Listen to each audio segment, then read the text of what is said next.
அம்பானி நானாகிறேன். இந்த இன்ப மகாராஜ பெற்ற புது ரோஜ எலிசபெத் ராணியின் பேத்தியே. தாயே தாயே மகளன வந்தாய், தந்தை சிந்தை நலமுற வந்தாய்.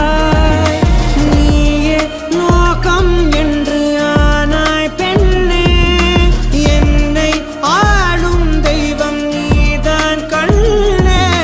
பெற்றது நானா இல்லை உன் மகனே நானம்மா. தாயே தாயே மகளன வந்தாய், தந்தை சிந்தை நலமுற வந்தாய்.